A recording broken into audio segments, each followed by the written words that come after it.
Alrighty. Hello, everyone. I am just seeing a bunch of people start joining in, so I'll get started just so we can kind of keep this rolling. Hi there. My name is Taylor Popgren. I work for Slope Garden Center, and I am here today to welcome you all to our webinar on learning to care for houseplants and indoor plants.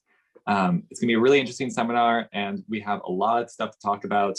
This is a really broad topic with lots of different things to go over. So we're only going to get through some of the basics, and I'm really excited to kind of see what kind of conversations come from this, as well as maybe some future installations of this kind of process to talk about this stuff. Today, our speaker is going to be Jen Strobel. She is a lady that has been working with our company for a long time, has a lot of knowledge, and has really been spearheading this, this whole program for webinars and seminars and all this kind of online presence to kind of get more information out to everyone around the world and in the Bay Area. So today, like I said, we're going to be talking about the houseplants and some of that care. And I invite everyone, if you have questions while we're going through this webinar, please put them into our Q&A. I'll be sifting through them and pulling out some good questions or some that have been repeated a whole bunch, and then relay them to Jen. We're going to be doing most of our questions at the second half or later part of the webinar to get through some of her content that she has prepared, and then we'll kind of go through all the questions and really get into it with some of the stuff that you really want to know about. Also, we will probably be doing this. This is something that we're going to be doing every week. We've been doing a few of them the past couple of weeks on the weekend. And then all these webinars are on our website under our Learn tab, as well as it says Learn and it says Seminars and Workshops. And there you can find all the recordings from the past ones, as well as this one that is going to be posted probably this coming Tuesday. So if you want to go over it again or see what we talked about or be able to write some more information, it'll be posted there. And then again, future ones will be listed, as well as the dates and the speakers. So without further ado, I want to turn it over to Jen and get this started. And I will be looking at your questions inside the Q&A. Thank you very much. Here you go, Jen. All right. Hi, everyone. Thanks, Taylor. I'm really happy that Taylor is with me on this one. I don't know if you all can see, but the background of where he is right now is his house, and he's got several indoor plants. And so between the two of us, we're here to hopefully address as much questions as possible. I do want to start out and say that I have a particular passion for making gardening accessible to people. And I just want to let you know there's no stupid questions. There's only one way to learn, and that's to ask a question. So I have a ton of information that I want to go over. I hope that you all received the outline and the resource handouts in the email that you should have gotten about an hour ago. So the outline should be there. And then I also included some handouts that we have on houseplant and houseplant care and whatnot. Okay, so first I want to talk about why do we love indoor plants? I mean, some of it's obvious. It's nice to bring greenery into a space, especially if you don't have a garden. Also, indoor plants can create a design element, which is really nice, and sort of create impact through structure or form. Pottery can also be an accent in your home decor. One thing that I think a lot of people don't think about is that indoor plants can help purify the air inside. And especially in the times that we're in now with wildfires and COVID and whatnot, the idea of plants purifying the air is a really nice thing to think about. So what is typically found indoors are called volatile organic chemicals. And I'm not going to get super into it, but it's basically the formaldehyde and the benzene and whatnot that are in paint and in new appliances when you get them. If you get a new couch and you take the plastic off, that first smell that you smell, that's all a VOC or volatile organic chemicals. So there's different house plants that are able to absorb and metabolize those chemicals and help purify your air. And that's on one of the handouts that I sent to you. And it's more descriptive as to what plants remove what chemical in the air. But what's kind of cool to know is that NASA actually did a study in the late 80s on indoor pollution. They did it as part of the possibility of sealing people inside a space station and purifying the air. And based on the study, 15 to 18 plants can purify the air in an 1,800 square foot house. So that's roughly one plant per 100 square feet of floor space, which is really cool. So, you know, add more indoor plants and purify your air. Okay, so in terms of indoor plant care, I broke it down into 3 main categories. One is light, one is watering, and the third is fertilizer. So in the light category, I think we get the most questions about this. People want to know the different light plants need to grow. And we break it down into 3 different categories. So bright light, bright indirect light, and low light. One thing you want to consider with bright light is that if the sunlight is coming through a window, it's magnified. So there's not a ton of plants that really like that intense bright light. Some plants that I brought to show you that can take that brighter light are the ficus. Here, this is a smaller leaf, Ficus benjamina, and then the larger leaf, the fiddle leaf fig, which is really popular right now, can take a brighter light situation. And then of course we can look at cactus and succulents. This is an aloe. And then things like bromeliads, which is a nice tropical punch of color, can take brighter light. And also bright light could be a category if you are trying to grow any edibles indoors. So if you have any herbs, stick them in the bright light room. So that would be good for them.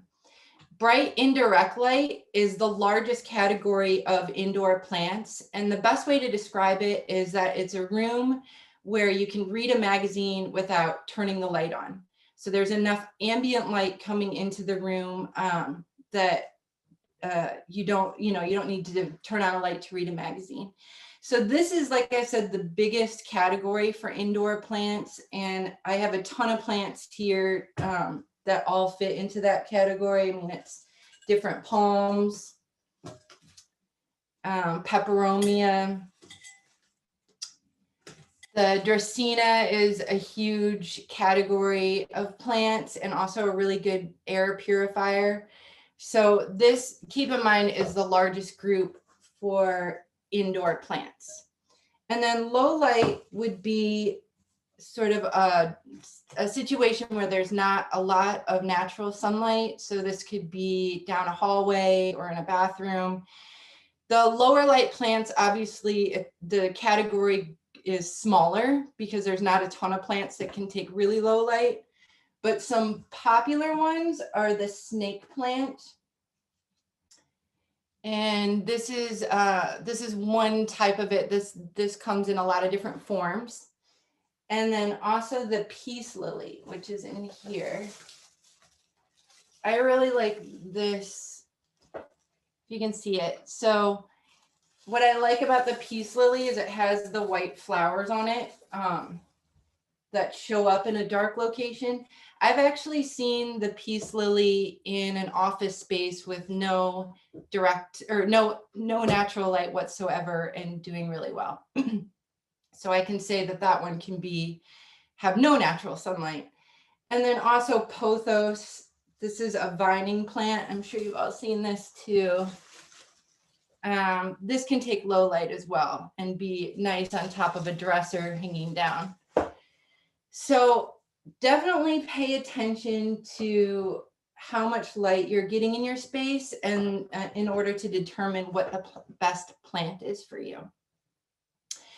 Okay, next is watering. Watering, most houseplant issues have to do with over or under watering. And so this is really important. Both over and under watering show the same symptoms. So, and it's typically browning in from the edge of the leaf. So the thing that you want to pay attention to is how moist the plant is in between waterings. You always want to err on the side of underwatering, because a plant can come back from dehydration much easier than it can from oversaturation. If the roots are rotted out, you can't really bring a plant back that easily. But if they're dehydrated, a lot of times you can. Also, what happens with indoor plants is that it's hard for us to really move them in a location where we can water them effectively. And so they're sitting in a saucer. And sometimes the saucer has water in it and the water can't drain through. And this can damage the plants over time. It's really important that the pot is not sitting in a saucer of water. If you can lift it up at all, if you have a saucer, we have something like this. It's a little plastic insert you can set inside the saucer to lift it up. You can also add a layer of gravel, which I like to do. I'll show you. And the gravel will help separate any standing water. The gravel helps separate any standing water, but what it also does is it helps create a humidity tray for the plants and a lot of them really like it. I mean, you can imagine most of what we have as indoor plants are what grows like in the tropics, in the rainforest. So they like that humidity. So just by putting a layer of gravel at the bottom of the saucer, or at the top of the saucer, and then setting your plant in, will help give you the separation between any standing water and help create that humidity environment for the plant too. So that's a good thing to consider. What happens with watering indoor plants is, like I said, it's hard to really do effective water on them in our home. It's hard to carry them around to drench them with a hose or something. And so I understand that realistically, what we can do is water at a cup or two every time, which is fine. But if you can take your plant into a sink or into the shower or onto a patio, at least quarterly, that would really help benefit it. What can happen is if you're just doing a little bit of water at a time, the water doesn't flush through the pot and it can build up a lot of salt and calcium in your soil, which can actually end up burning the leaves. And so it's really important to have that sort of flush through of water every once in a while to make sure that the soil stays healthy and doesn't stay built up. This is also something to consider with indoor plants, whether or not to plant them directly into a ceramic container. If you use it just as a decorative, if you use the container as a decorative accent, it's much easier to lift a plastic pot up out of the container and water it than the whole big heavy container. So that's definitely something to consider. I'm loving these baskets we just got in. You see here. So this is really nice, and I just have a saucer on the inside of it and just set the plant inside of there. So just consider the I guess, containers or decorative parts of them. Maybe just use it as the decoration and just take your plant out to water it, keep it in the plastic pot. And that makes it a little bit easier to water. I do want to pause here for a second because I know my mom is watching and she sent in a question on watering. Hi, Mom and Dad.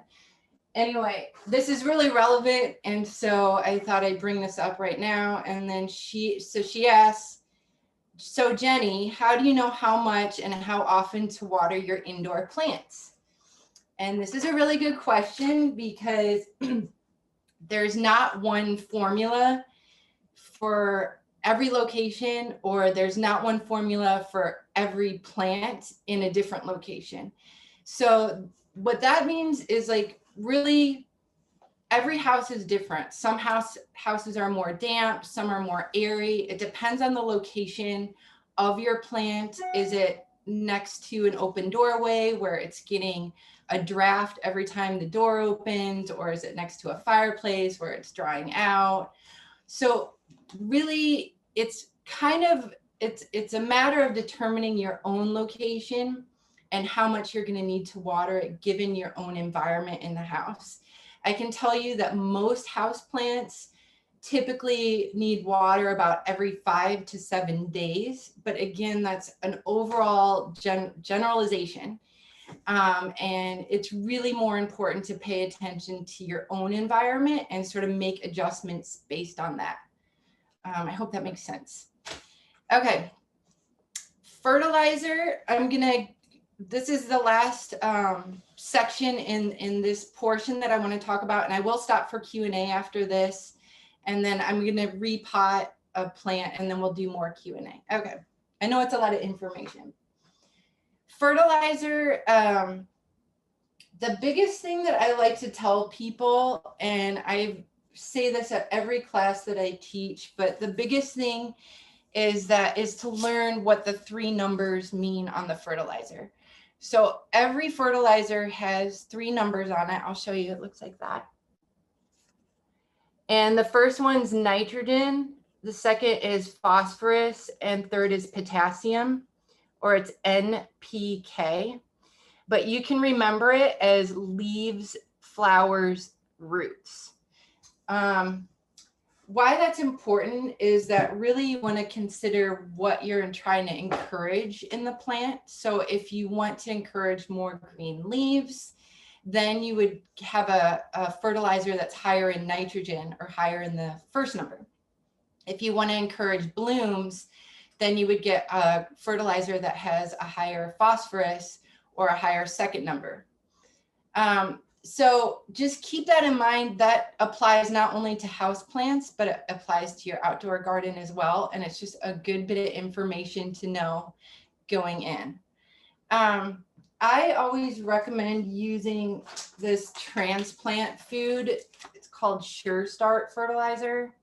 I use this on everything, indoors and outdoors, in the ground and in containers. It's really nice because it helps the plant get adapted into the new environment and do better over time. It helps it take up nutrients and everything. And so I really recommend the Sure Start fertilizer.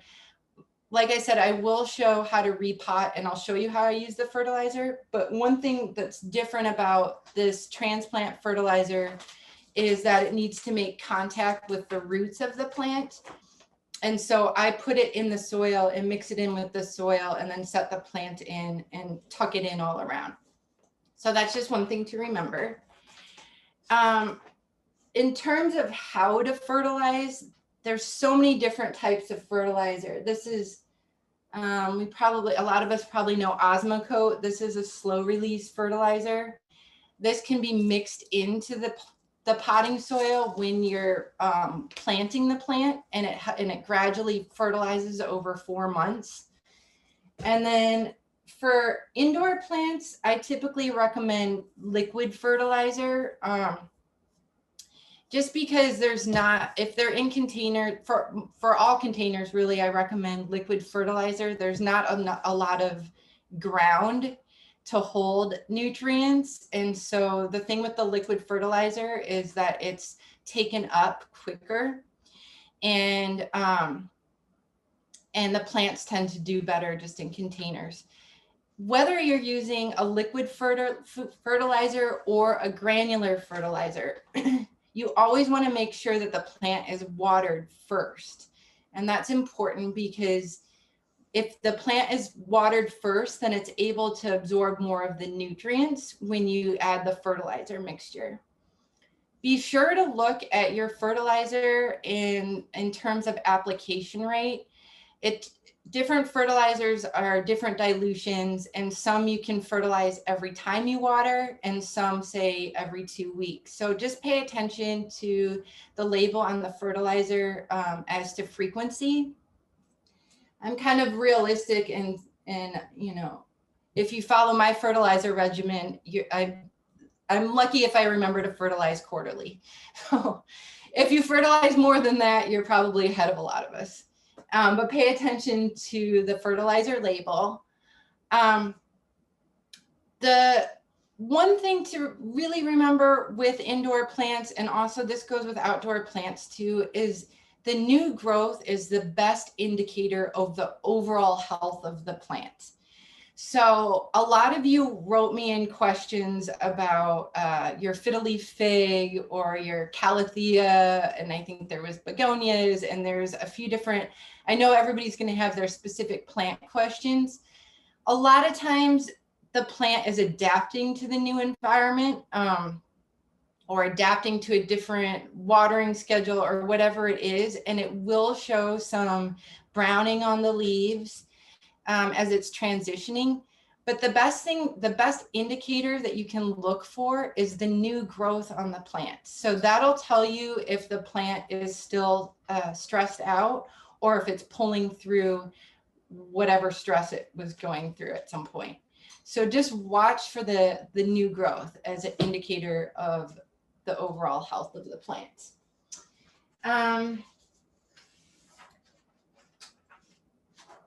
This is also, I do have handouts on this. I just want to be sure I'm not missing any. I do have handouts on this, and that's part of the packet that you should have received. If you didn't get it, let me know, and I'm happy to email it to you after. I'm ready to take a couple of questions before I go on to repotting.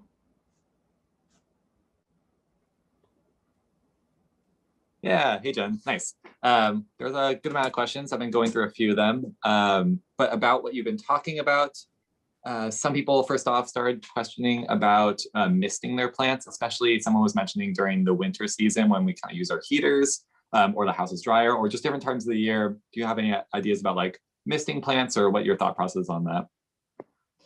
Yeah, absolutely. I mean, like I was saying, a lot of the indoor plants are sort of grow in the rainforest, and you can imagine that there's sort of a mist trickling down onto them. So most indoor plants, I would say, would like a good mist. What's also nice to do is dust off the leaves, and the misting can kind of help with that. If you sort of spritz them and then are able to wipe off some of the dust, that'll help keep the leaves working well and photosynthesizing and whatnot. And so, yeah, I support misting. Yeah, I was gonna say I support misting too. I think there's a lot of different sides of that, and different plants react differently, but I think keeping a little bit more humidity is usually good for most houseplants. Yep. And then someone was asking about moisture meters, and I was wondering, do you ever use a moisture meter, or know much about them? I've never used one. I'm sorry, I don't know. Do you? Yeah. I don't know. Do you use them? But to be honest, I was gonna say I've actually never really used one either, and I do know a lot of people do use them and they like them, and it's a good indication. But I tend to use my finger or lift in the pot a little bit more. But I was wondering if you ever used them too.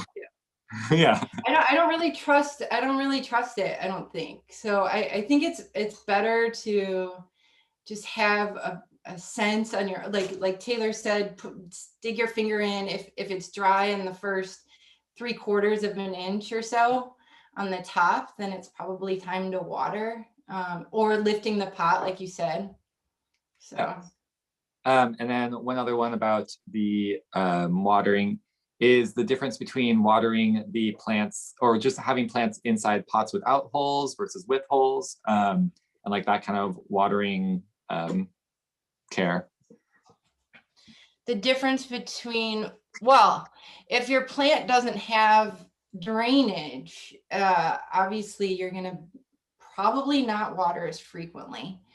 And one thing that I didn't bring, but if that's a whole nother class, and we'll probably do that at some point, about terrariums and probably pots without drainage. But if you do have a container without drainage and you are potting directly in it, then I would suggest putting charcoal at the base of the pot, and also a layer of pea gravel.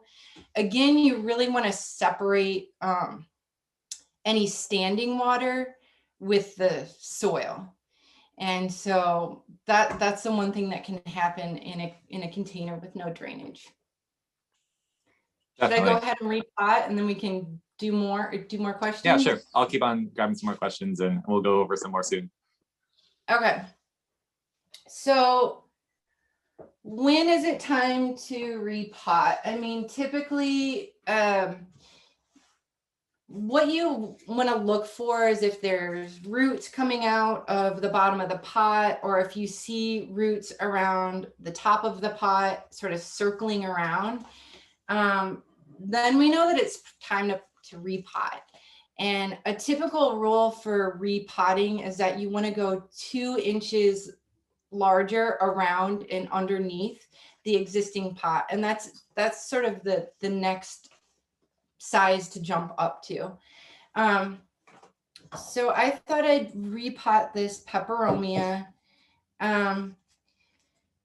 When I was talking about gravel in with containers with no drainage, people always ask me about gravel in containers with drainage.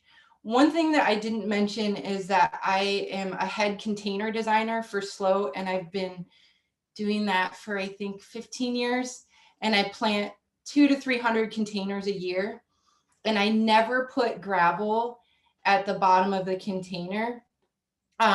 It actually can act as it can have sort of a reverse effect and dry out the capillaries of the roots in a container with drainage. And so what I suggest doing is just putting a screen over the drainage hole.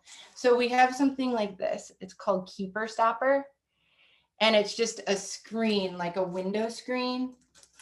And it comes in these circles. And I just quarter them. So it's a pack of like 5, and I just quarter them like this because you don't need the whole thing. And then see the drainage hole there? I'm just going to put the screen over the drainage hole, and that's all I'm going to do in terms of drainage for the pot. You want to be sure when you go to repot that you have the right soil for your plant. So really pay attention to what it's in. Obviously, if it's a cactus or succulent, you will want to use a cactus or succulent mix. Sloat's indoor potting soil is a really good blend for a variety of indoor plants.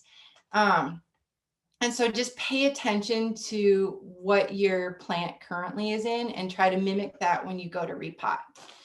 So when I place the soil in the container, I want to place it so when you stick the plant in, that it's about 3/4 of an inch below the rim of the pot.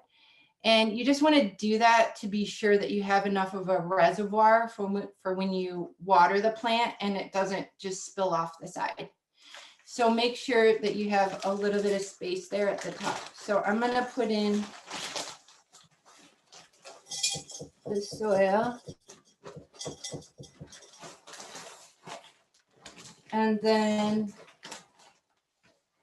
remember when I talked about the Sure Start fertilizer? Okay, so I'm going to put this in. And the way I like to describe it is you want to apply it like you're powdering a donut. You don't want to pour in a pile of it. So you really just sprinkle it in. And I'll show you just one sec. So it looks like that. And then to get the plants out of the container, you just kind of squeeze the pot as you're pulling out from the top. Okay. And then you can kind of loosen up the roots a bit so the plant can stretch out. And so I'll set that in. And then you want to go around and tuck it in all around with the soil. So this plant will probably be fine in this pot for at least another year or 2. And then we'll have to reassess it at that point. Okay, so like that. And then what you can do, and it's really mostly aesthetic, is you can add a punch of color and you can add sort of a different feel with your container depending on the top dressing. So if you use a moss, it's a lot different feel than if you use a gravel. Typically gravel tends to be a little bit more of a contemporary look and moss tends to be a little more traditional. We have, with moss, there's a ton of different colors and types, and you can really just change the character of your pot depending on the moss that you use. So I really like this mood moss.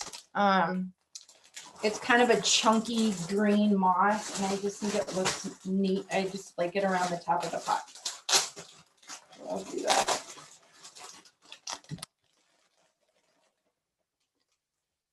Kind of like that.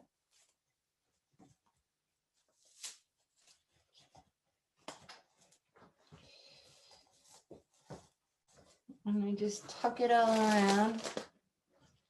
The moss will help retain a bit of moisture. So just take that into consideration with your watering schedule.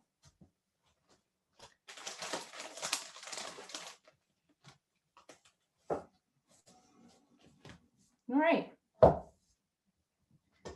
Here we go. You see? Okay. I think I've covered everything and I'm ready for all your questions. I see that there's several, so. Yes, we have lots of good questions. They're kind of in a lot of different areas, so I'm sorry we won't be able to answer all of them. I'm trying to kind of get through the ones I can quickly answer. But some good ones that we were just talking about, at least if you want to start, when you're talking about the fertilizers, they're asking about fertilizer spikes versus the liquids. Also, someone was asking about fish emulsion. So there's just a few different types of fertilizers. Maybe you could kind of go with what you like and the differences. Well, I haven't used the spikes. I don't know if, have you? I've never used them for indoor plants, but we do have some small indoor plant spikes that are supposed to be pretty effective in organic, but I tend to not use them too much either. I guess, I mean, to that point, fish emulsion I love, but you have to keep in mind that it smells like fish. So just keep that, if you're fertilizing indoors, maybe take it out on the patio when you fertilize it or something like that. But I love it because it's really good. It's a really good source of nitrogen and it really helps green up the plants. I mean, I like Maxi for indoor plants. Again, it's a seaweed-based fertilizer. And then we have some other, this Essential Grow from Tappan Roots is a really great product. And so this is also really good for indoor plants. I would just say stick with the liquid, like I was saying before, and make sure to water first before you apply the fertilizer. Sure.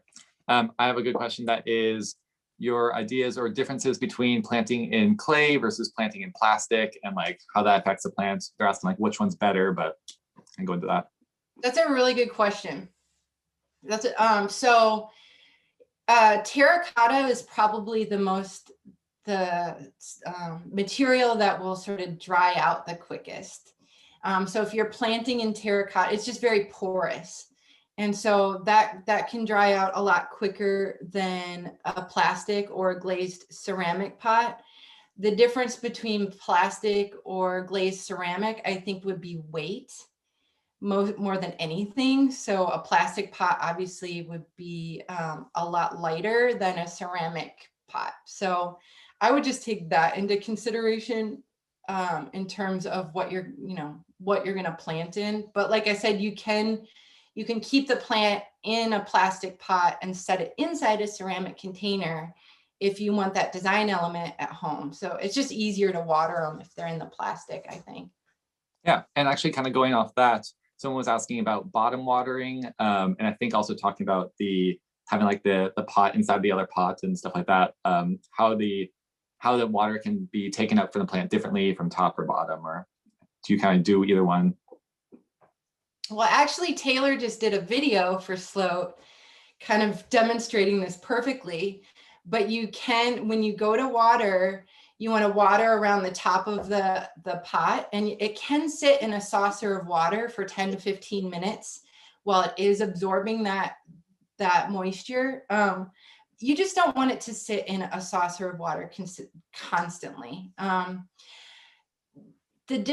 With I guess bottom watering, if you're just doing that, the water isn't flushing through the pot, so it doesn't really help in terms of sediment buildup and whatnot. And so if you are just watering from the bottom, I would say to alternate it with watering it from the top too, so you make sure that you're really flushing through the salts and the calcium and whatnot. Yeah. Kind of a slightly different thing, but it's also definitely in plant care. A lot of people are asking about like different pests and how we kind of deal with them and what we should look out for. It's a very broad topic, I know, but maybe any like little tips that you can kind of throw out there that you know about pests for indoor plants. Stay on top of it. Like immediately once you see a pest, do something about it. Mealy bugs will probably be your worst offender. Yeah. When you say, I was saying, so yes. Definitely yeah. mealy bugs. I've seen a bunch of. Aphids are a big one. Spider mites are another big one. There's a good few that are very prevalent in the houseplant world. I was going to show off. Someone was asking a question earlier about when their leaves are kind of crinkling up or they're like kind of distorted. And I answered back in that it's often, I always notice that whenever I look at a plant and I see that, it's usually that the earlier leaves got hit by some sort of bug or like an aphid or something. Oh yeah. I have a little plant here that you can kind of see. You see that little leaf? Doesn't look that good. But that was because early on when it was growing, it had like little aphids on it that I didn't realize, and that will like distort them for sure. But it's a good indication that you should maybe check on your plants when you start seeing a little bit of distorted leaves there. Yeah, and we have different sprays for the insects, and you can bring in samples to the store if you're not entirely sure of what you have. We just always recommend that you put them in a plastic bag so we don't spread them around. But a lot of our staff can identify the pests and help you with the best solution. Yeah, and there's a lot of different ways to deal with them, right? So when you come into the stores, or if you ever look online for like different methods, just know that one is sometimes not better than the others, but a lot of them will work. Some of them won't work as well, but it's good to talk to people about it and kind of get everyone's ideas. But it's like you said, I think staying on top of it is the key. Look at your plants constantly, water your plants, and then look at all the leaves because that's the easiest way to find them, right? In the crevices and everything. So yeah, definitely. That's true outdoor plants too. For sure, all plants. As much as you can control it.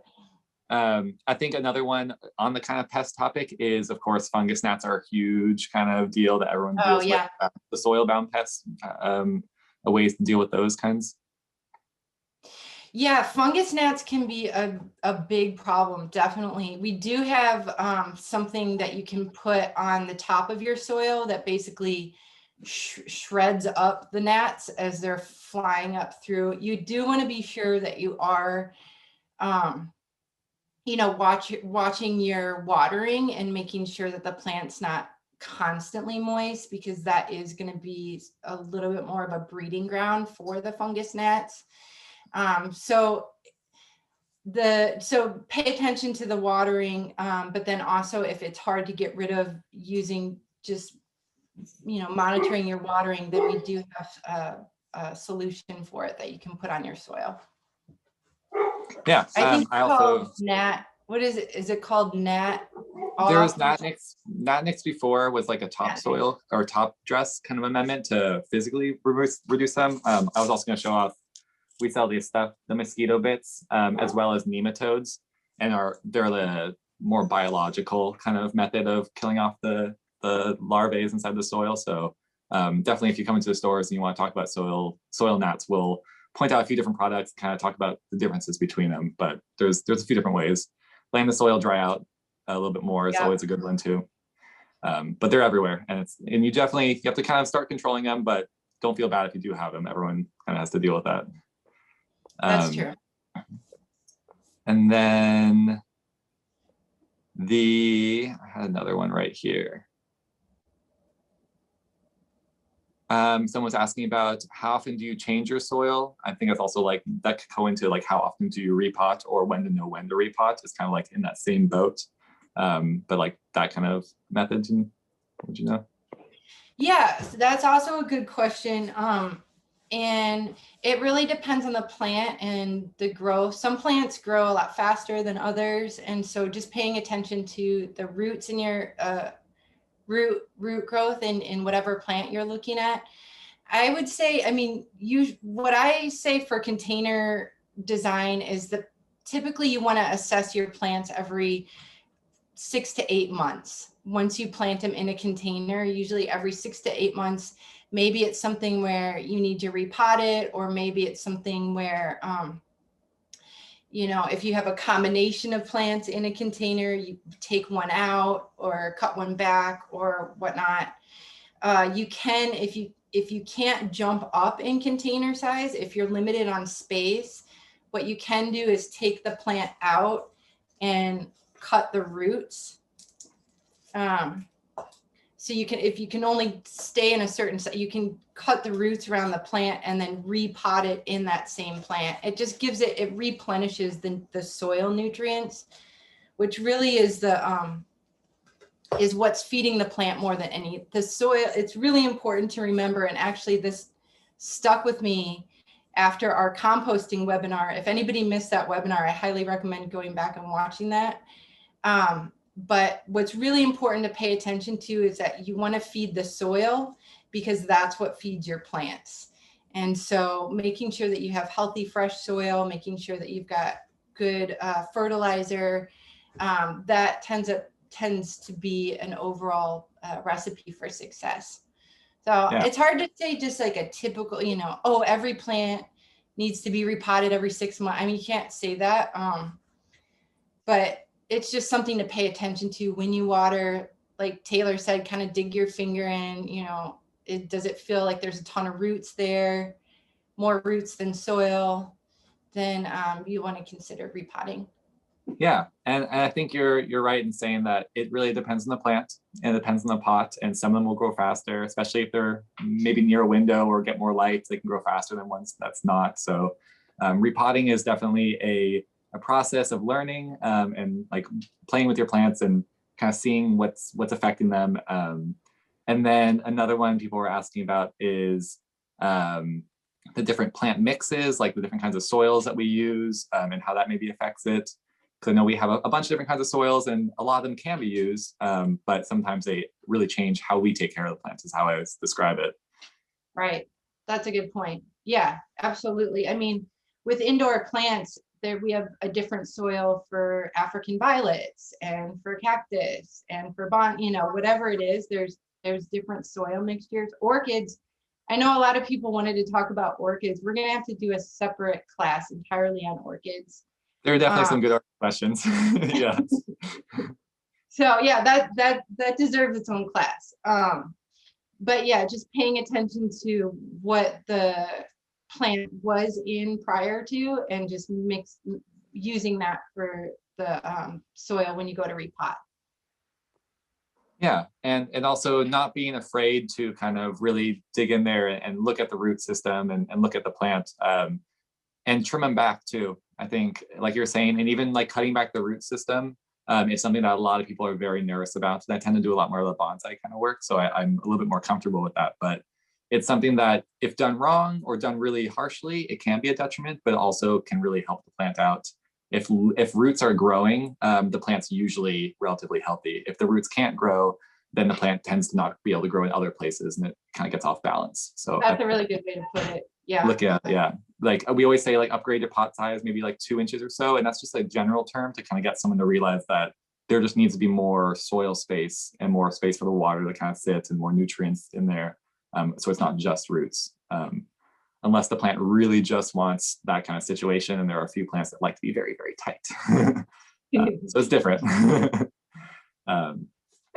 I have a few more, but they're kind of, there's a lot of different questions here. You guys have some really good ones.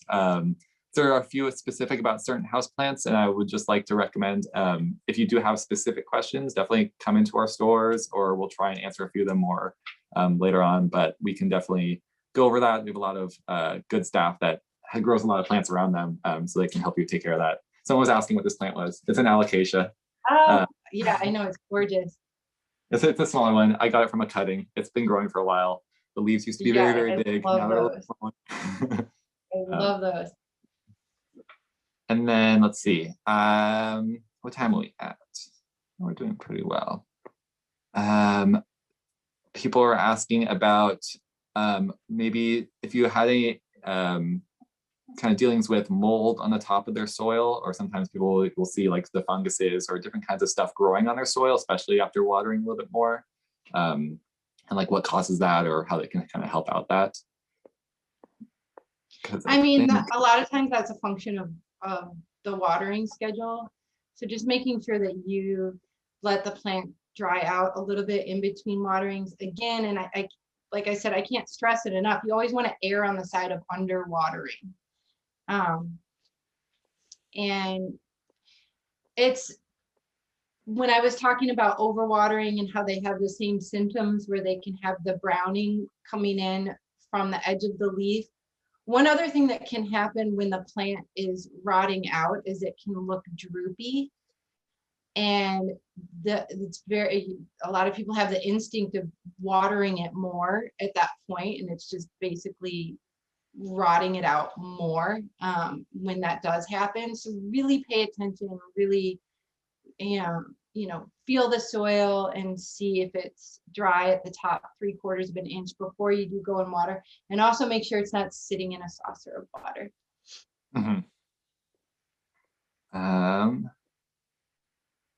We have some people, again, a good amount of questions about pests. We'll have to do a little bit more pest webinar, because there's a lot of good questions, and it's a very broad topic. But yeah, someone was asking about, like, someone has some little bugs on their coleus or some of their other plants when they're in their house or near their window, and how they can take care of it. Also, people talking about mealy bugs and wiping them off, or using like insecticidal soap and stuff. And I just wanted to kind of mention that a lot of these methods are pretty good.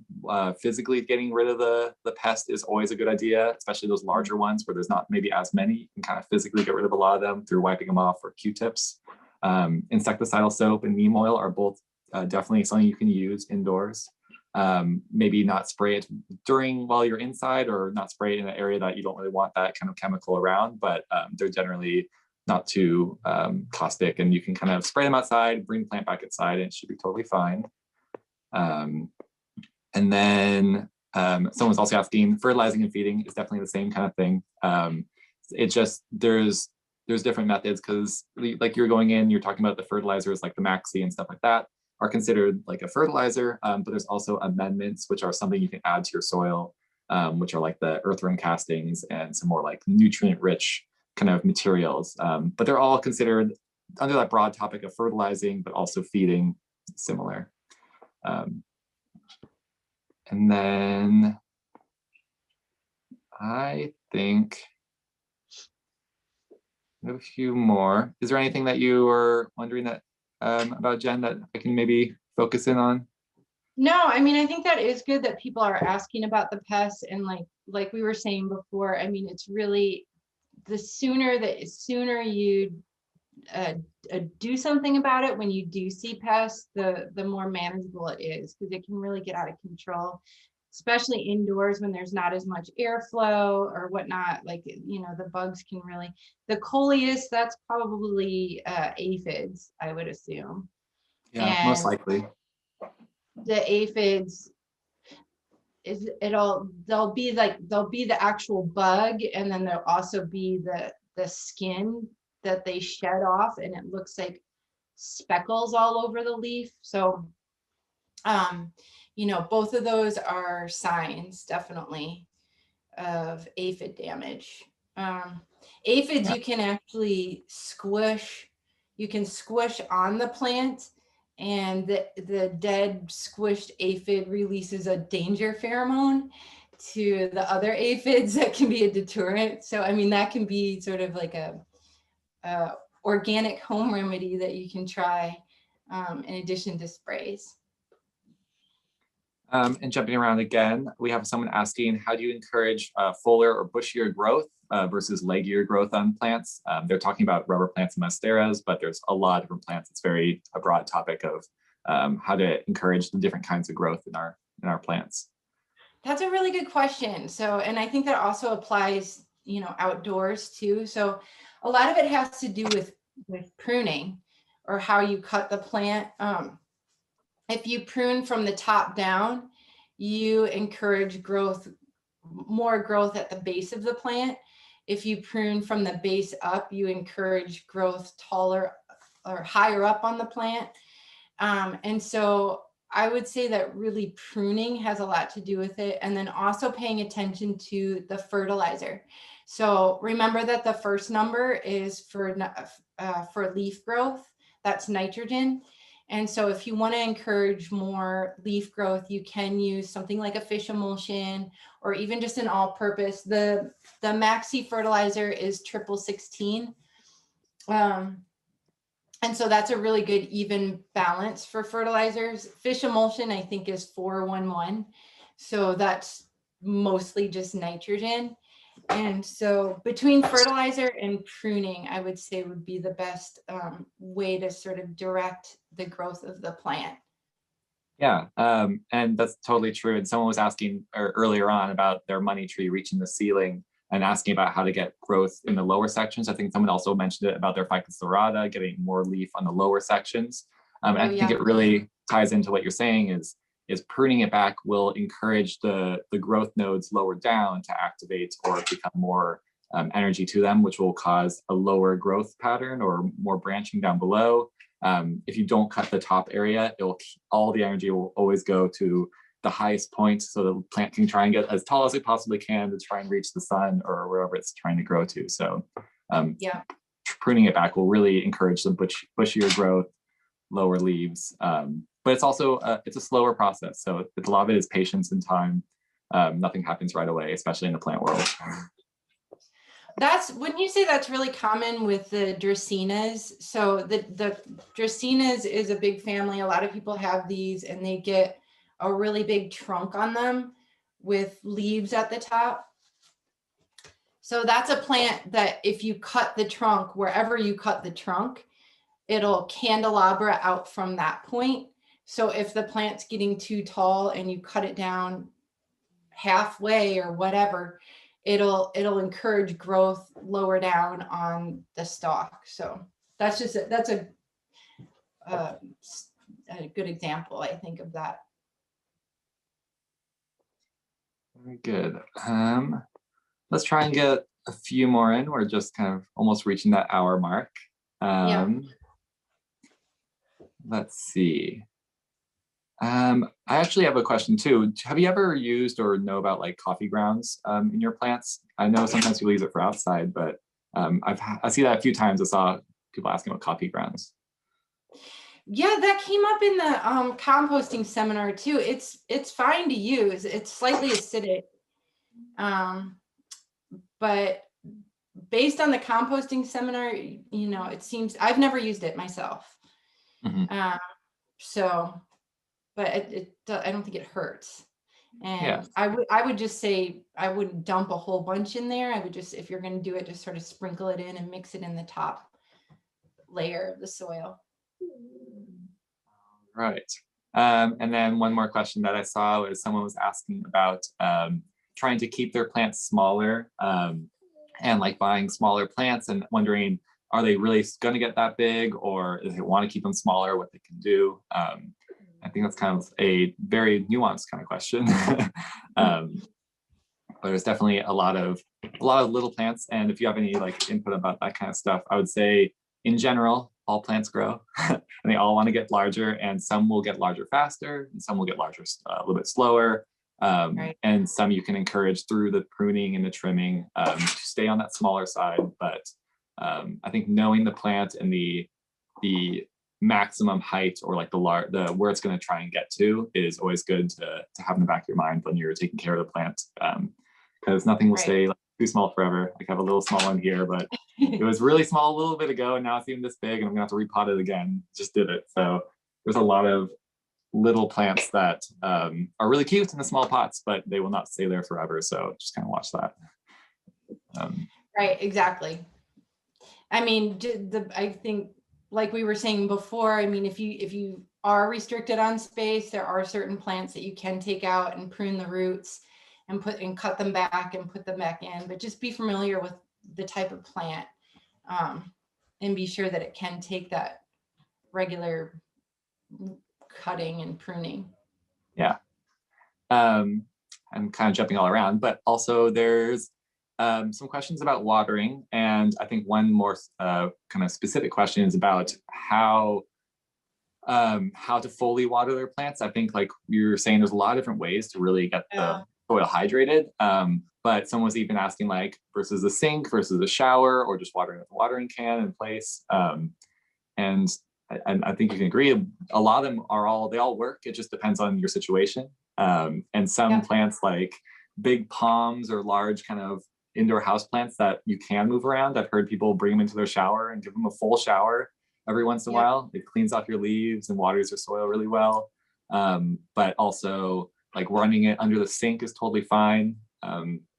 One of our workers at the store I work at always says that you can't overwater a plant in one watering. Overwatering comes from a continuous every day or every other day or so keeping the soil very, very moist and soggy. Versus if you water a plant for a lot one day, it's not going to really affect it detrimentally. It's going to be able to soak it up and kind of release it out and slowly drain away. So it's always about like the continuation of watering rather than how much water do I water my plant this one time, because you can water it a whole bunch and it's totally fine. Yeah, absolutely. And also to get a thorough water is that you can water it and then let it sit for 10 minutes and then come back and water it again.